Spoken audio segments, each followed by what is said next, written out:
A las 11:15 de la mañana del 3 de septiembre de 1939, el primer ministro británico Neville Chamberlain anunció por radio: "Este país está en guerra con Alemania". La población contuvo la respiración, incierta del futuro, pero minutos después, la Marina recibió un telegrama con solo 3 palabras: "Winston ha vuelto".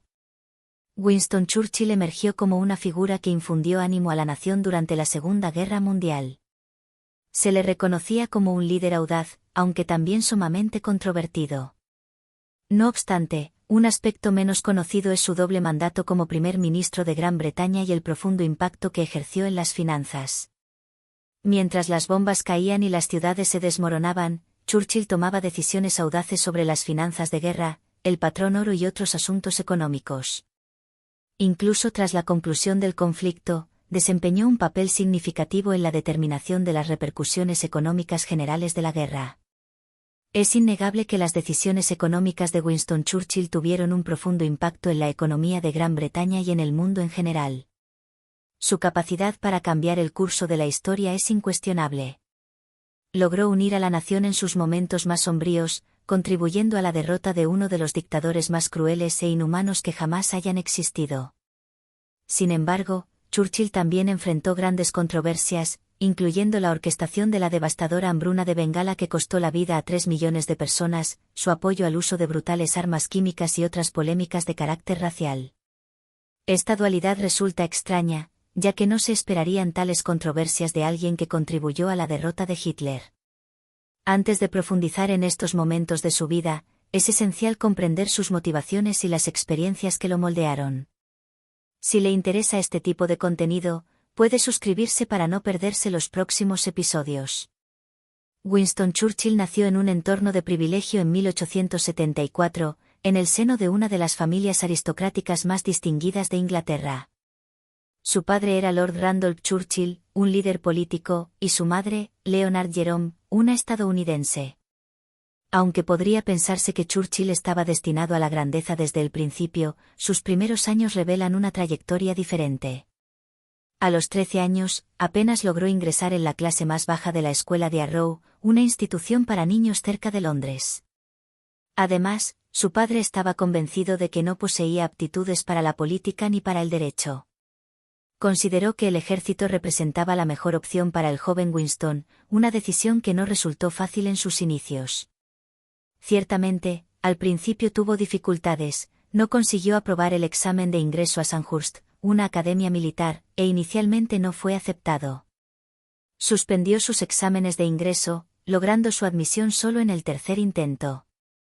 No obstante, una vez dentro, rápidamente destacó. Es posible que las adversidades de su etapa escolar y las elevadas expectativas paternas alimentaran su impulso por demostrar su valía y buscar la excelencia en sus empeños. Más tarde en su vida, Churchill finalmente comenzó a desarrollar un interés por la política. Con un padre como Lord Randolph Churchill, era prácticamente inevitable que desarrollara un interés en la política.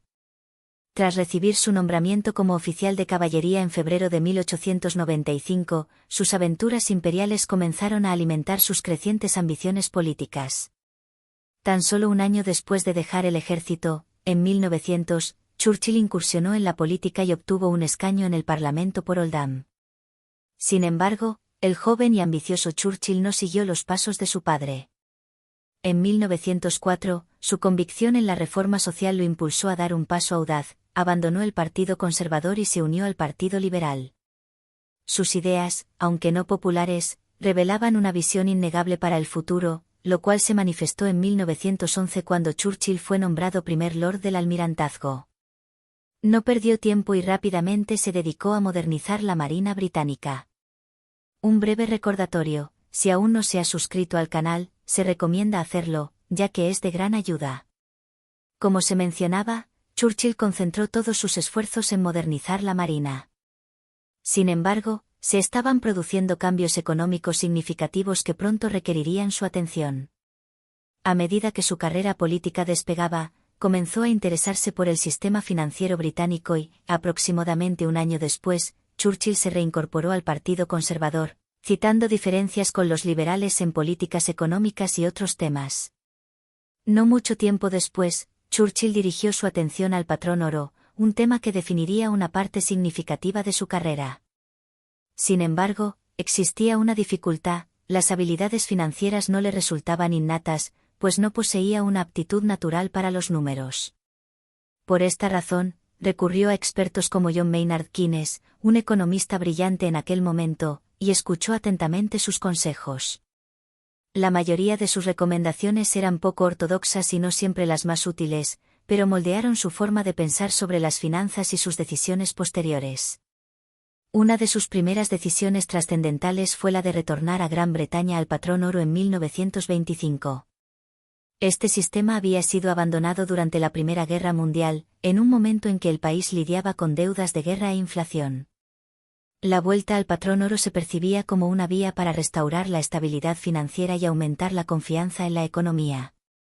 Sin embargo, aunque esta medida prometía en teoría, la realidad fue considerablemente distinta: provocó inflación, elevadas tasas de desempleo y otros problemas que la población experimentó en su vida diaria.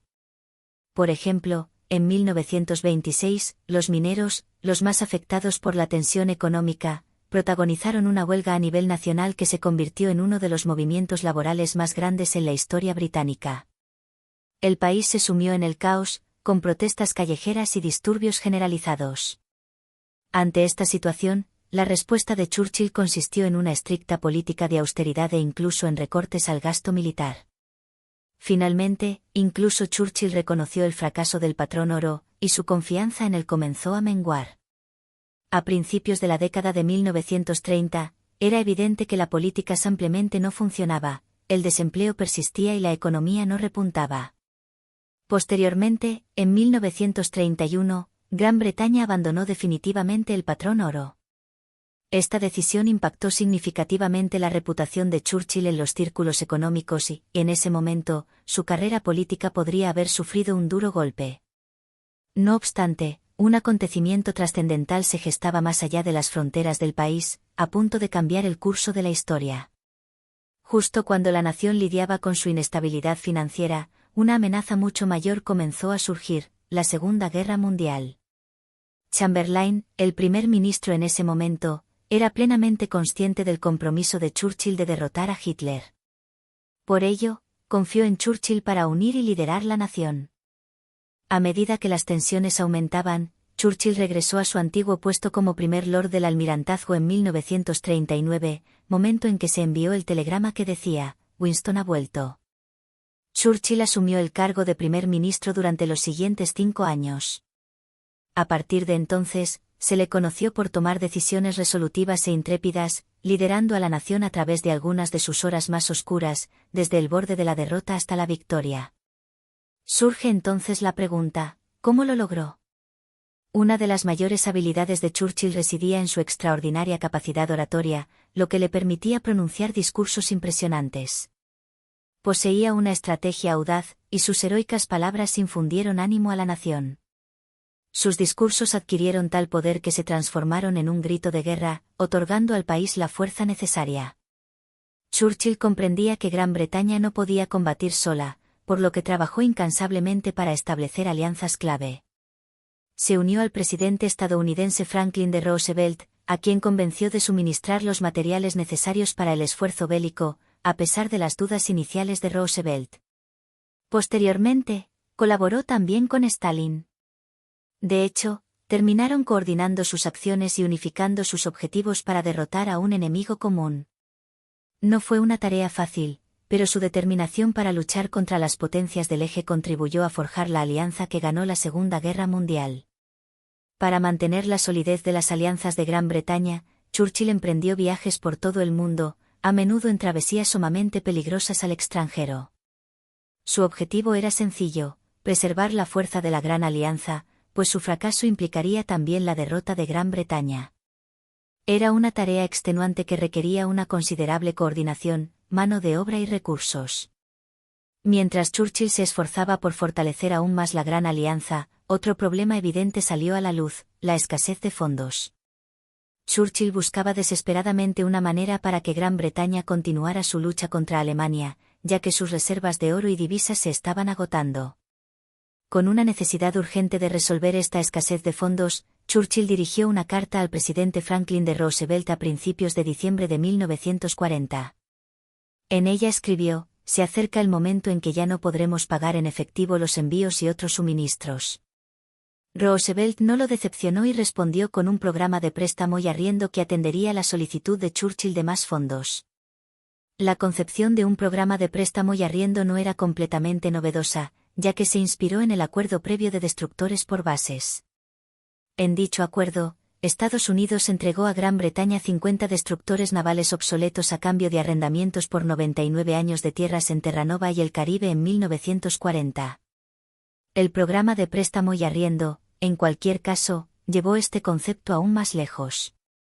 La política de aislacionismo de Estados Unidos, que buscaba evitar cualquier involucramiento en conflictos extranjeros, resultaba paradójica en este contexto. Sin embargo, el programa de préstamo y arriendo entre Estados Unidos y Gran Bretaña fue una estrategia ingeniosa, ya que logró salvar la brecha entre el aislacionismo y el apoyo a un aliado. Por un lado, benefició a Gran Bretaña, que necesitaba desesperadamente tanques, aviones, alimentos y suministros. Por otro lado, Estados Unidos pudo brindar ayuda sin poner fin formalmente a su política aislacionista, ya que no participaba directamente en el conflicto, sino que solo proporcionaba los recursos económicos. De esta manera, el programa de préstamo y arriendo contribuyó significativamente a mantener a Gran Bretaña en la lucha. No obstante, Churchill era consciente de que la guerra no se ganaría únicamente con equipamiento y fondos. Otro factor crucial era la resiliencia de sus tropas. La moral, en ocasiones, flaqueaba, pero Churchill persistía. Entonces llegó el célebre momento en que miles de tropas británicas y aliadas quedaron varadas en las playas de Dunkerque. La situación parecía desesperada, pero Churchill se negó a aceptar la derrota. Solicitó la ayuda de todo aquel que pudiera auxiliar a las tropas varadas, incluyendo a civiles y embarcaciones navales. La situación era caótica y sumamente peligrosa, con amenazas constantes desde el aire y el mar. Sin embargo, contra todo pronóstico, civiles y soldados colaboraron y lograron un rescate milagroso que salvó a más de 300.000 combatientes de las playas de Dunkerque. Esta operación, conocida como la evacuación de Dunkerque, proporcionó un enorme impulso moral a Gran Bretaña. La gente celebró a Churchill por demostrar resiliencia y determinación frente a una inmensa adversidad. Muchos sostienen que este evento fue el catalizador moral que permitió a Gran Bretaña mantener su resistencia contra la Alemania nazi. De este modo, el liderazgo decisivo de Churchill y sus legendarios discursos ofrecieron un ejemplo frente al brutal asalto de la Alemania de Hitler. Finalmente, factores importantes como la victoria de la Royal Air Force en la batalla de Gran Bretaña y la entrada formal de Estados Unidos en la guerra allanaron el camino hacia la victoria, y la guerra concluyó. Sin embargo, Churchill se percató de que la población no celebraba la victoria, sino que buscaba un cambio. El 26 de julio de 1945, se conocieron los resultados de las elecciones generales y, en una de las mayores sorpresas de la historia política británica, el Partido Laborista obtuvo una victoria aplastante. Churchill y los conservadores fueron destituidos a pesar de haber ganado la guerra. Esta derrota reflejó el deseo del público por un cambio y reformas sociales. Las promesas de los laboristas de establecer un servicio nacional de salud, nacionalizar industrias clave y llevar a cabo la reconstrucción de posguerra resonaron fuertemente entre los votantes. Churchill, por otro lado, estaba fuertemente enfocado en la política exterior. Además, la guerra se había prolongado demasiado. Los votantes estaban agotados por el conflicto y anhelaban vivienda y atención médica, y deseaban un gobierno que se preocupara por esos problemas cercanos a sus hogares. En resumen, la mayoría deseaba un cambio respecto a la visión de Winston Churchill. No obstante, este no fue el final de la carrera política de Churchill. Tras la sorprendente derrota de 1945, los conservadores regresaron al poder en 1951, y Churchill asumió el cargo de primer ministro por segunda vez. Sin embargo, en esta ocasión, su edad y el desgaste de años en la política lo habían alcanzado. A pesar de su optimismo y sus conmovedores discursos, simplemente no pudo lograr una gran diferencia. En su lugar, confiaría en su gabinete para que se encargara de las tareas. Ya fuera primer ministro o líder de la oposición, Winston Churchill siempre aspiró a la excelencia de su nación en todos los ámbitos. Después de la Segunda Guerra Mundial, le preocupaba profundamente que Gran Bretaña, a la que había liderado durante la guerra, ahora luchara contra el declive económico. Era una amarga realidad a la que enfrentarse. No se encontraba solo en esta búsqueda por revitalizar la economía de Gran Bretaña, a su lado estaba Richard Rab Butler, el canciller de la Hacienda. Butler no solo gestionó las finanzas de Gran Bretaña, sino que también transformó la identidad económica del Partido Conservador hacia la era moderna. Era consciente de los principios keynesianos que contribuirían a estabilizar la economía británica, sin embargo, en esta ocasión, requerían una mano firme. Butler observó cómo la aplicación de los principios keynesianos por el gobierno anterior había resultado beneficiosa y decidió edificar sobre ese éxito. Winston Churchill depositaba gran confianza en las políticas económicas de Butler. Esto se relaciona con la observación previa sobre Churchill, quien reconocía no ser el más hábil con los números y, por ende, en la política financiera, pero poseía un historial de confiar en expertos para ejecutar su visión general. Por lo tanto, su dependencia de Butler no resulta sorprendente. ¿Cuál era, entonces, el enfoque exacto de Churchill y Butler? Su principal objetivo y principio consistía en fortalecer la economía, y lo lograron mediante la implementación de políticas que aseguraran el pleno empleo, preservaran el estado del bienestar e invirtieran en el programa de defensa nuclear de Gran Bretaña para garantizar la seguridad. No cabe duda de que este enfoque parece un buen comienzo hacia la recuperación, pero aún así, existían numerosos asuntos que requerían atención urgente. Por ejemplo, ¿cómo podría un país que ya lidiaba con recursos limitados gestionar el racionamiento sin caer en una crisis aún mayor? No obstante, Churchill era un líder con visión de futuro. Siempre reconoció estas complicaciones y planificó con anticipación. Incluso durante la guerra, tomó medidas para asegurar que los alimentos y suministros se distribuyeran de manera equitativa. Su gobierno inició el racionamiento en 1940 y, con el tiempo, lo fue aligerando gradualmente. No fue hasta 1954 que el racionamiento de alimentos finalmente cesó. El fin del racionamiento representó un punto de inflexión significativo para Gran Bretaña, ya que se percibió como el momento en que el país finalmente emergía de los estrictos programas de austeridad provocados por la guerra. El pueblo británico interpretó esto como un gran impulso moral y una señal de tiempos mejores. Sin embargo, la historia no termina ahí. La guerra había dejado numerosas viviendas destruidas por los bombardeos alemanes. En ese momento, muchas personas necesitaban urgentemente vivienda, y el gobierno de Churchill cumplió la promesa de proporcionar 300.000 viviendas asequibles y decentes para todos, lo cual representó un paso crucial en la reconstrucción del país. Retomó la labor donde el gobierno laborista la había dejado. En la actualidad, demasiados políticos formulan promesas similares, pero con frecuencia no las cumplen. Con excesiva asiduidad, estas promesas se diluyen en la burocracia política o se pierden debido a cambios de prioridades. Retomando a Churchill, los edificios bombardeados y las cartillas de racionamiento eran solo una parte de la historia, ya que la gente necesitaba más que un techo sobre sus cabezas, requerían atención médica, seguridad y la esperanza de un futuro mejor. Churchill comprendía que, al satisfacer las necesidades básicas de las personas, éstas podían prosperar y contribuir más, lo que, a su vez, impulsaba el crecimiento del país y la economía. Por ello, su gobierno operó dentro del marco establecido por el Partido Laborista.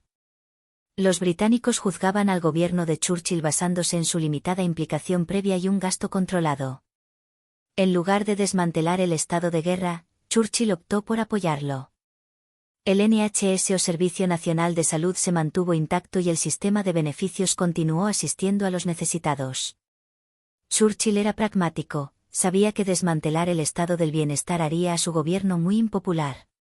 Por ello, adaptó políticas en evolución que demostraron que incluso un líder en tiempos de guerra como Churchill podía evolucionar para satisfacer las necesidades de una nación, incluso en tiempos de paz.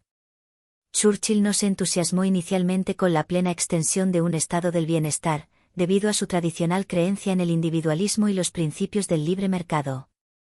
Por ello, sabía que un cambio era necesario. Ideas como los estados del bienestar no eran precisamente populares entre los conservadores, pero Churchill no era de los que seguían a la multitud.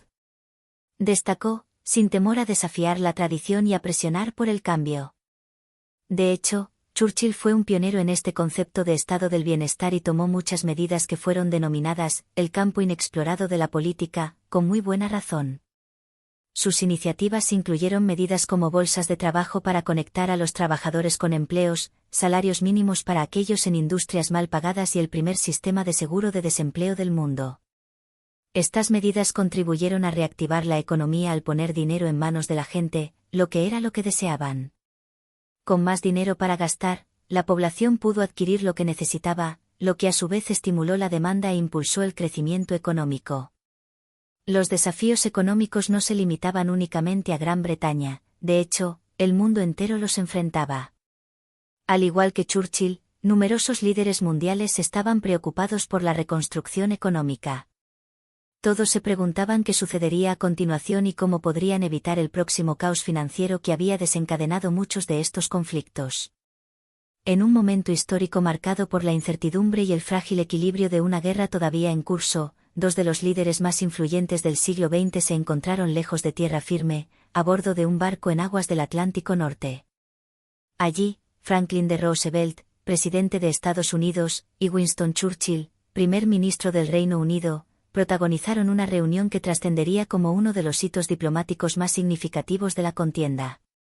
De ese encuentro nació la Carta del Atlántico, un documento que no solo delineaba principios para el mundo de posguerra, sino que también sentaba las bases para una cooperación internacional más estrecha. Entre sus objetivos, se destacaba la defensa del libre comercio, la autodeterminación de los pueblos y la creación de un marco de seguridad colectiva. Con el tiempo, este acuerdo se convertiría en un paso decisivo hacia la organización de la Conferencia de Bretton Woods en 1944, donde se daría forma a un nuevo orden económico global. En Bretton Woods, los delegados que representaban a las principales potencias coincidían en una interpretación común del pasado reciente: la Segunda Guerra Mundial, con toda su devastación, no había sido un accidente histórico ni un episodio aislado.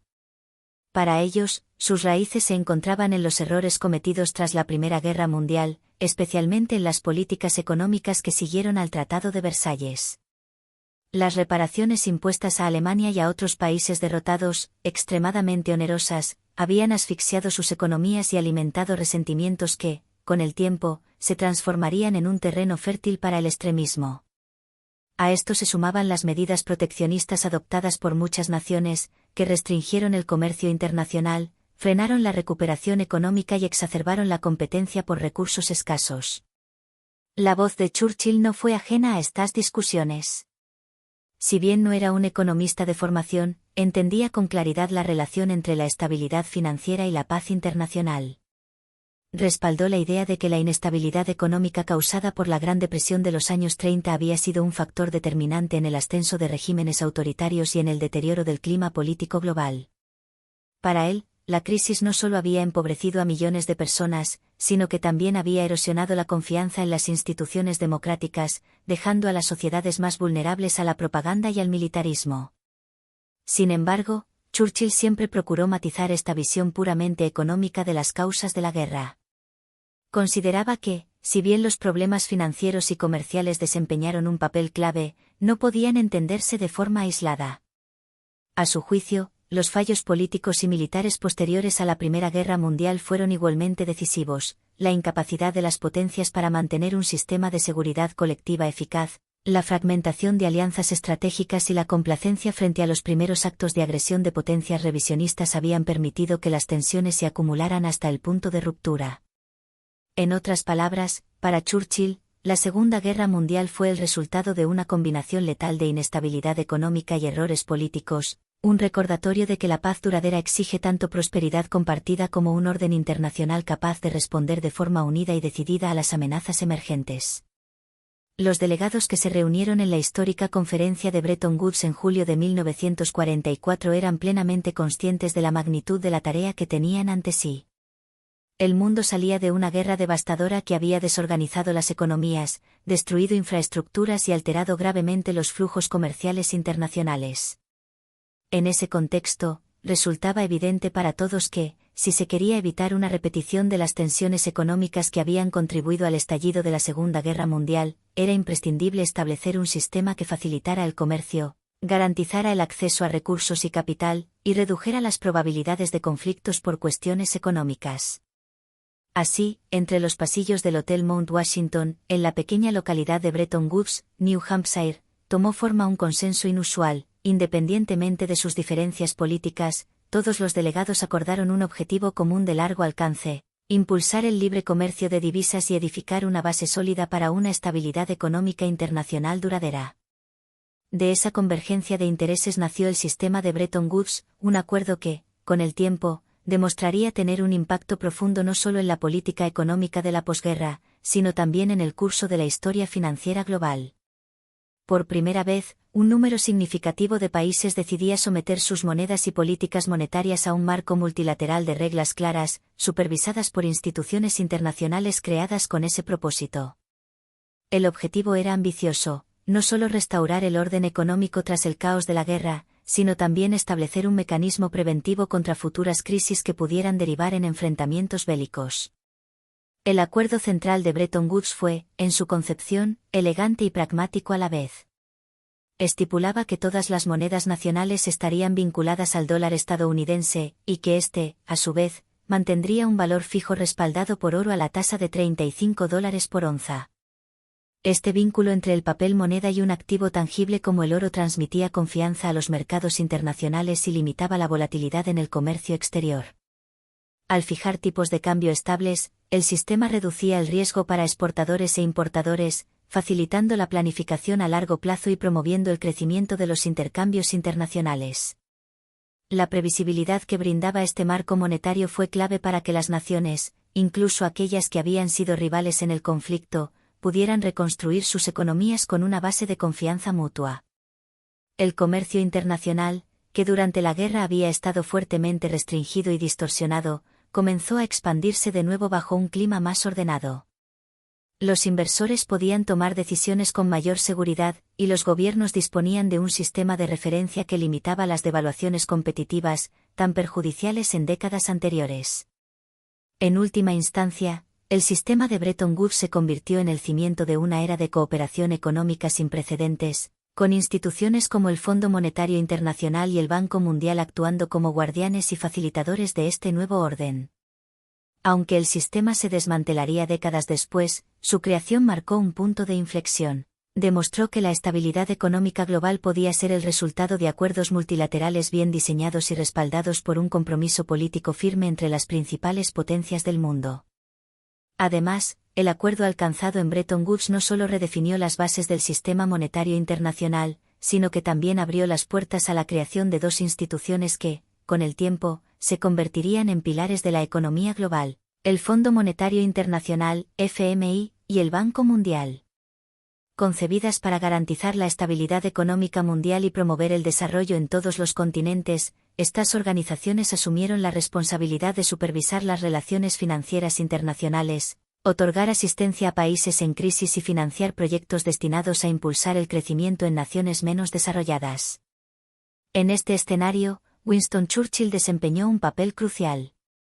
Aunque no fue el arquitecto técnico de los acuerdos, su sólido liderazgo político y su respaldo a la cooperación económica internacional resultaron determinantes para consolidar la alianza angloamericana que sostenía el nuevo orden económico. Consciente de que la reconstrucción de la posguerra requería no solo armamento y tratados de paz, sino también una base financiera estable, se aseguró de que Gran Bretaña mantuviera un papel destacado en la configuración de este sistema, actuando como socio clave de Estados Unidos en las negociaciones y asegurando que los intereses británicos quedaran representados. Mientras tanto, y casi en paralelo a su apoyo a esta arquitectura internacional, Churchill trazaba su propio camino ideológico en el terreno doméstico. La posguerra trajo consigo un notable viraje hacia el colectivismo. Muchos países europeos adoptaban políticas intervencionistas, nacionalizaban industrias y ampliaban el papel del Estado en la economía, impulsados por el convencimiento de que el bienestar general dependía de una redistribución más equitativa de los recursos. Sin embargo, Churchill se mantuvo firme en su defensa de las políticas de libre mercado. Creía que, aunque la cooperación internacional era vital para la estabilidad, el crecimiento interno de una nación dependía en última instancia de la iniciativa privada, la competencia y la mínima interferencia gubernamental en los asuntos económicos. En este contexto, El mapa político británico también experimentaba cambios profundos. El Partido Laborista, con un discurso centrado en la justicia social y el estado del bienestar, comenzaba a ganar fuerza, capitalizando el cansancio de la población tras años de guerra y austeridad. Por otro lado, los liberales, antaño influyentes, entraban en un periodo de declive, dejando un vacío que los laboristas supieron ocupar con habilidad. Frente a esta marea ascendente de ideas socialistas, Churchill se erigió como una voz inconfundible en defensa del capitalismo y de las libertades económicas, usando el Parlamento y la tribuna pública como escenarios para confrontar las propuestas del líder de la oposición, Clement Attlee. Sus discursos de este periodo no se limitaban a refutar políticas puntuales, buscaban advertir sobre lo que él consideraba riesgos estructurales inherentes al socialismo. Argumentaba que, si bien las intenciones podían parecer nobles, mejorar el acceso a servicios públicos, reducir la pobreza o proteger a los trabajadores, el coste oculto de esas medidas podía ser una pérdida gradual de la libertad individual, un estancamiento de la innovación y una menor competitividad de Gran Bretaña en el panorama internacional. La contundencia de sus intervenciones, sumada a su habilidad para emplear imágenes y frases memorables, mantenía viva la tensión ideológica en una época en la que la reconstrucción del país iba de la mano con la redefinición de su modelo económico. Así, entre la defensa de un sistema económico global basado en la cooperación monetaria y su oposición férrea a la expansión del socialismo dentro de su propio país, Churchill consolidaba su figura como un líder que navegaba simultáneamente en dos aguas: la diplomacia internacional y la batalla ideológica interna. Su postura era clara: un mundo interconectado necesitaba tanto estabilidad financiera global como economías nacionales libres, dinámicas y resistentes a los excesos del control estatal. Entre 1945 y 1951, Winston Churchill vivió una etapa singular de su carrera política. Se encontraba fuera del poder, liderando la oposición, pero su voz y su influencia distaban mucho de estar apagadas. Al contrario, fue en ese periodo, libre de las presiones inmediatas de gobernar, cuando pronunció algunos de los discursos más apasionados y definidos de toda su trayectoria, centrados especialmente en su rechazo frontal al socialismo y en la defensa de los mercados libres. Su oratoria, afilada y cargada de convicción, no se limitaba a criticar programas políticos concretos, se dirigía a la raíz filosófica de lo que él percibía como un sistema restrictivo, que amenazaba con sofocar la iniciativa individual y minar la prosperidad nacional. Una de sus frases más recordadas de aquellos años resume este pensamiento: si rechazamos las doctrinas estrechas y asfixiantes del socialismo, seguramente encontraremos el camino bajo un gobierno fiel y tolerante.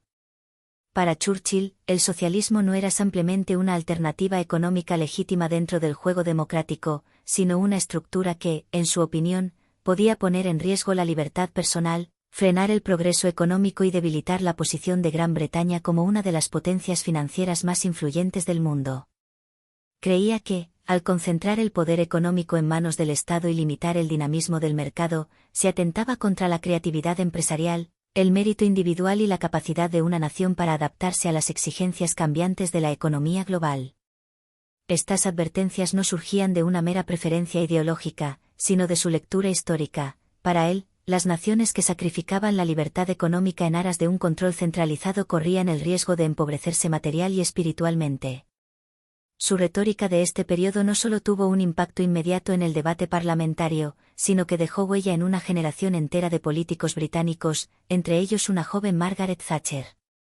Escuchando a Churchill, Thatcher absorbió la convicción de que la prosperidad y la libertad estaban indisolublemente unidas, y décadas más tarde, cuando ella misma llegó al poder, aplicó una visión de política económica que llevaba el sello de aquella influencia temprana: privatización de empresas estatales, reducción del papel del Estado en la economía y firme defensa de la libre competencia. Así, las palabras de Churchill trascendieron su momento histórico y se proyectaron hacia el futuro político del Reino Unido. No obstante, lo que distinguía a Churchill en estos discursos no era únicamente el contenido, sino la forma en que transmitía sus ideas. Sus intervenciones iban mucho más allá de la fría argumentación política o de los debates técnicos, eran auténticas proclamas que apelaban tanto a la razón como a la emoción, diseñadas para despertar un sentido de urgencia y orgullo en su audiencia. Su defensa del libre mercado se presentaba como una defensa de la dignidad humana, de la capacidad de cada persona para forjar su propio destino sin la intromisión constante del Estado. Un ejemplo célebre de su mordacidad y talento para condensar una idea compleja en una imagen inolvidable se produjo en octubre de 1945, cuando, en plena Cámara de los Comunes, pronunció una de sus frases más citadas: "El vicio inherente del capitalismo es el reparto desigual de las bendiciones, la bendición inherente del socialismo es el reparto igualitario de la miseria". Con esta sentencia, Churchill lograba tanto provocar la reflexión como arrancar sonrisas, mientras fijaba en la mente de sus oyentes una oposición tajante entre dos visiones de sociedad. Para sus partidarios, estas palabras sintetizaban la defensa de un sistema que, aunque imperfecto, ofrecía la posibilidad de mejora y abundancia. Para sus detractores, era una simplificación irónica que pasaba por alto las desigualdades estructurales del capitalismo. Lo cierto es que, de uno u otro modo, su impacto fue innegable, y contribuyó a cimentar la imagen de Churchill como un defensor irreductible de la libertad económica y política. No obstante, la trayectoria de Winston Churchill, así como el inmenso poder que llegó a concentrar durante su vida política, no estuvieron libres de tropiezos y episodios profundamente polémicos. A pesar de los innumerables logros que le han asegurado un lugar destacado en la historia, su figura también está marcada por decisiones que han sido duramente cuestionadas, incluso décadas después de su muerte.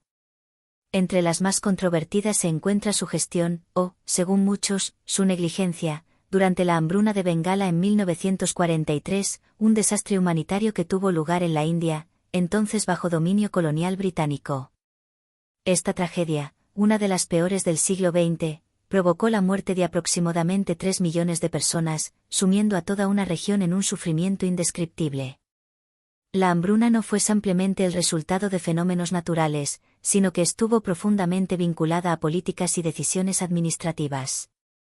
Numerosos historiadores y economistas han señalado que la falta de previsión, las restricciones en el transporte de alimentos, las requisiciones forzadas de arroz para el esfuerzo bélico y la priorización de las necesidades militares británicas contribuyeron a agravar la crisis. El hecho de que Churchill se encontrara plenamente informado sobre la magnitud de la catástrofe, pero no actuara con la urgencia ni con la escala de recursos necesaria para paliar el hambre masiva, ha sido interpretado por muchos como una muestra de indiferencia, o incluso de desprecio, hacia las vidas de los pueblos colonizados. Las críticas se intensifican al recordar algunas de sus declaraciones sobre la India y los indios, que hoy resultan ofensivas y racistas. Documentos y testimonios de la época recogen que, en medio de la crisis, Churchill se resistió a desviar buques cargados de grano hacia Bengala, priorizando su uso en otros frentes del Imperio Británico, e incluso llegó a culpar a los propios indios de la hambruna, atribuyéndola a lo que él consideraba un crecimiento poblacional excesivo. Este tipo de comentarios reforzó la percepción de que su respuesta a la tragedia estaba condicionada no solo por cálculos estratégicos, sino también por prejuicios profundamente arraigados. No fue sino hasta finales de 1943, con la llegada del nuevo virrey de la India, el mariscal de campo Lord Babel, que se emprendieron acciones más decididas para intentar mitigar el desastre. Babel organizó envíos de alimentos y coordinó medidas de emergencia, pero para entonces el daño ya estaba hecho. Millones habían muerto de hambre o enfermedades relacionadas, y las secuelas sociales y económicas serían duraderas. La ayuda tardía alivió parcialmente la situación en algunas zonas, pero no pudo revertir la magnitud de la tragedia.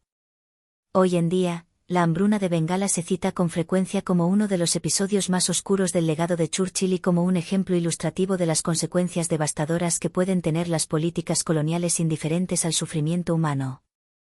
Para sus críticos, este episodio demuestra que, detrás del brillante orador y del líder de guerra admirado en Occidente, existía un gobernante cuya visión estratégica y prioridades imperiales podían estar marcadas por una alarmante falta de empatía hacia aquellos que no formaban parte del núcleo de poder británico. Para sus defensores, en cambio, el contexto de la guerra global y las limitaciones logísticas de la época atenuarían su responsabilidad directa, aunque difícilmente puedan borrar la sombra que este hecho proyecta sobre su legado. Otra de las controversias más persistentes que envuelven la figura de Winston Churchill está vinculada a sus firmes y, para muchos, profundamente inquietantes opiniones raciales. No se trata únicamente de comentarios aislados, sino de una visión del mundo que, según varios historiadores, se sostenía en creencias propias del darwinismo social, la idea de que existía una jerarquía natural entre pueblos y culturas, en la que los más fuertes o avanzados estaban destinados a dominar. John Charmley, en su obra Churchill, The End of Glory, lo resume de forma tajante. Churchill se percibía a sí mismo y a Gran Bretaña como vencedores dentro de esa pirámide de supremacía, con un papel casi natural de liderazgo sobre otras naciones y comunidades. Esta percepción no era una mera curiosidad intelectual, se filtraba en sus decisiones políticas y militares, moldeando su actitud hacia el imperio y sus territorios coloniales. Un ejemplo particularmente controvertido de esta mentalidad surgió durante su etapa como ministro de Guerra y Aire en 1919, un periodo inmediatamente posterior a la Primera Guerra Mundial, cuando el Reino Unido buscaba mantener su control sobre zonas estratégicas de Oriente Medio y Asia Central. En ese contexto, se planteaba el uso de nuevas tecnologías bélicas, incluido el gas venenoso, que había demostrado su capacidad de infligir terror y bajas masivas en las trincheras europeas. Mientras que muchos en la comunidad internacional y dentro del propio gobierno británico manifestaban reservas morales y legales sobre su empleo, Churchill no compartía esa cautela.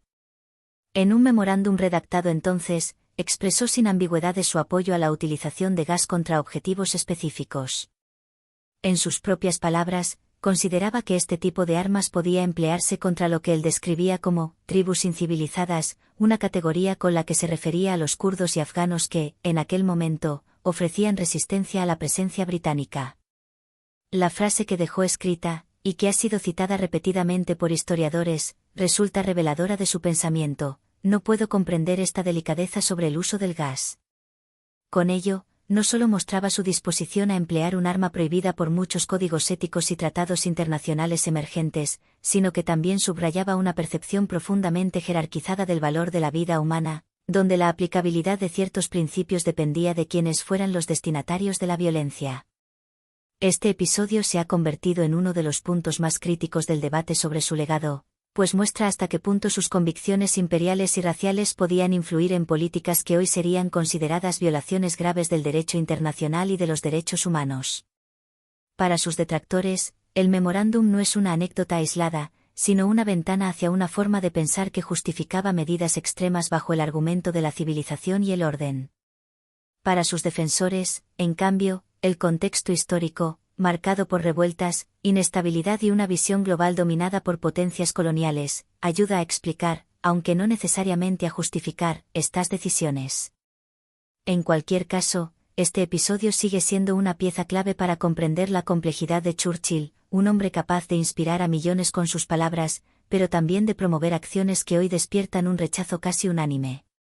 Las opiniones de Winston Churchill han estado siempre rodeadas de polémica, y sus decisiones, tanto en tiempos de paz como en momentos de guerra, resultan imposibles de pasar por alto.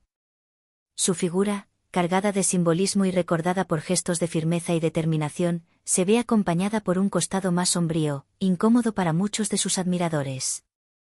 Entre esos aspectos más oscuros de su legado se encuentran su trato hacia los pueblos bajo dominio colonial y las declaraciones que dejó a lo largo de su vida, marcadas por un racismo que hoy resulta profundamente perturbador. Churchill defendía, en más de una ocasión, la jerarquía entre culturas y razas, un pensamiento que, aunque era común en ciertos círculos políticos y sociales de su época, revela una mentalidad anclada en los valores del imperialismo británico.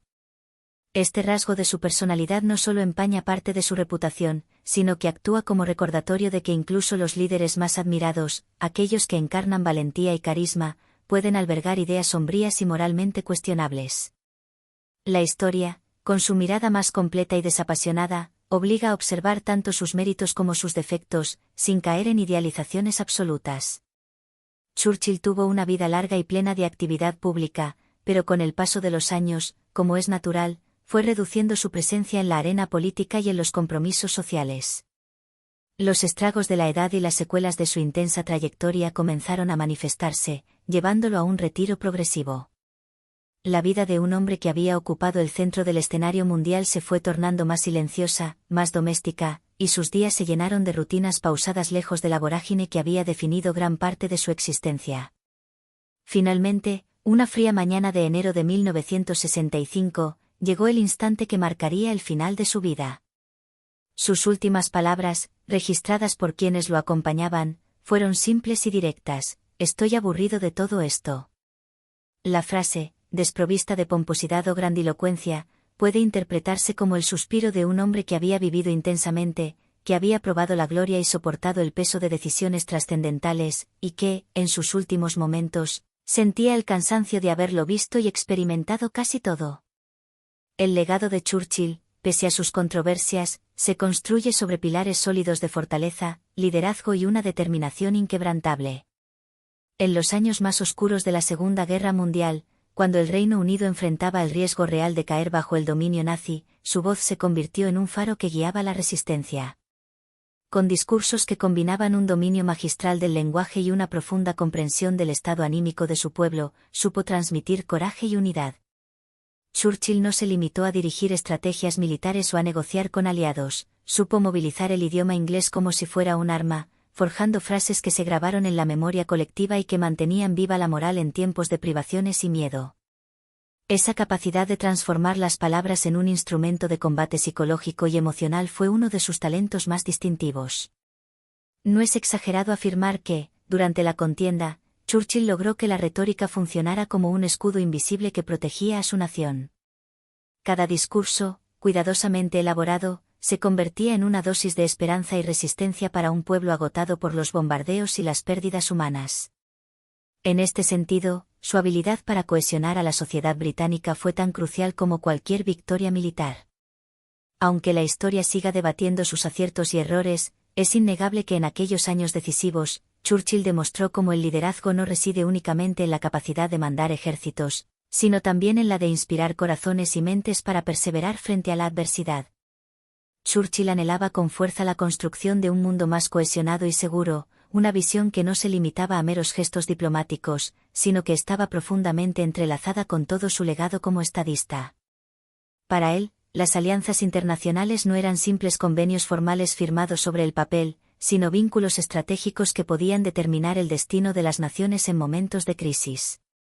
Este ideal se manifestó con especial claridad en 1946, cuando pronunció en Fulton, Missouri, uno de sus discursos más recordados, conocido popularmente como el «discurso del telón de acero».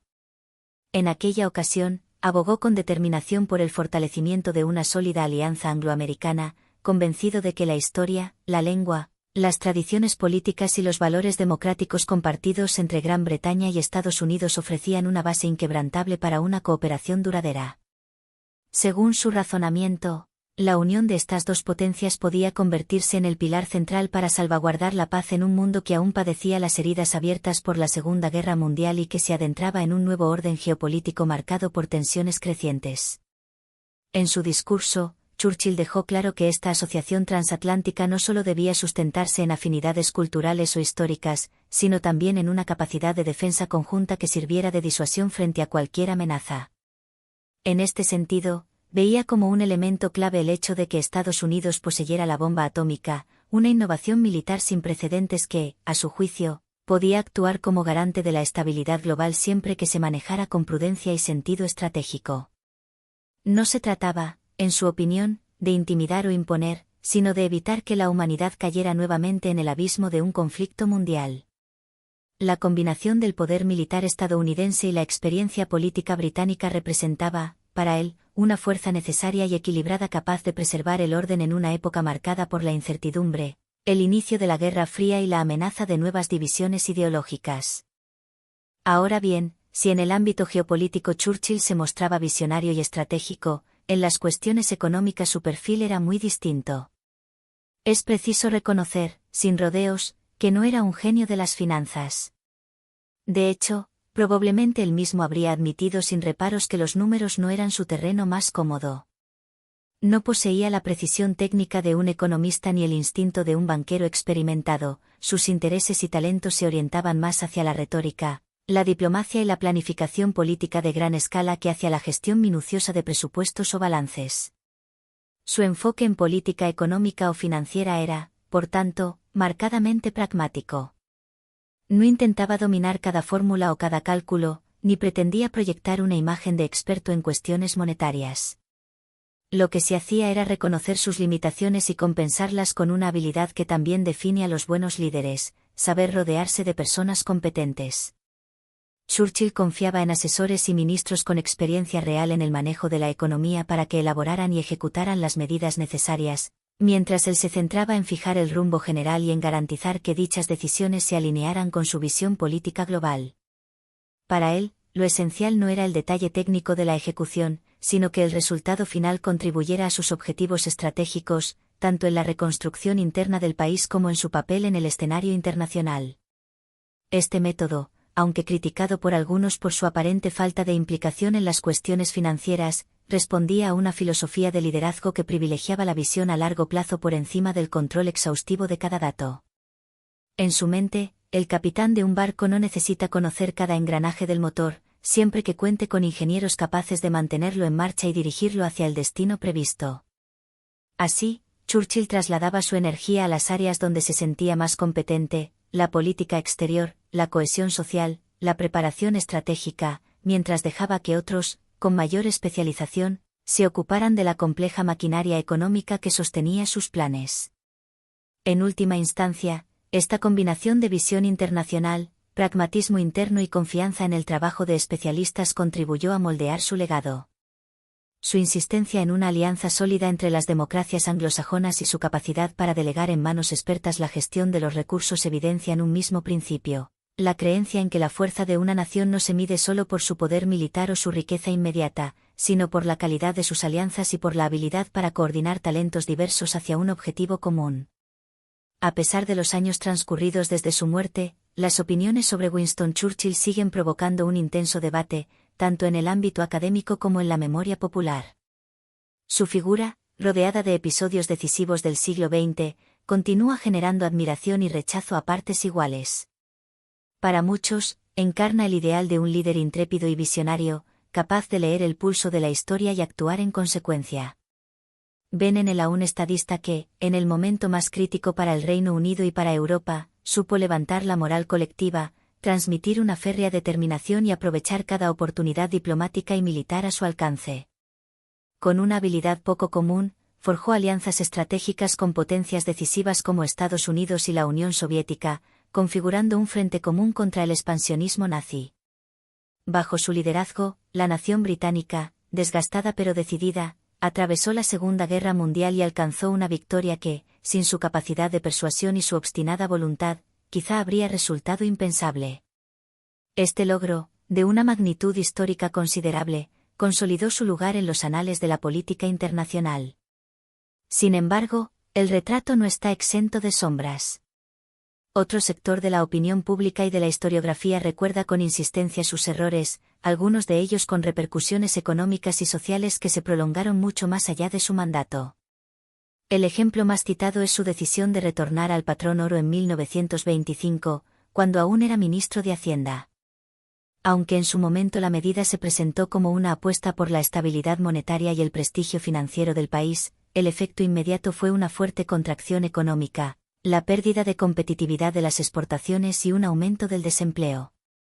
Las consecuencias, de carácter duradero, afectaron especialmente a las clases trabajadoras y a las regiones industriales, lo que sembró un descontento que se acumularía con el paso de los años.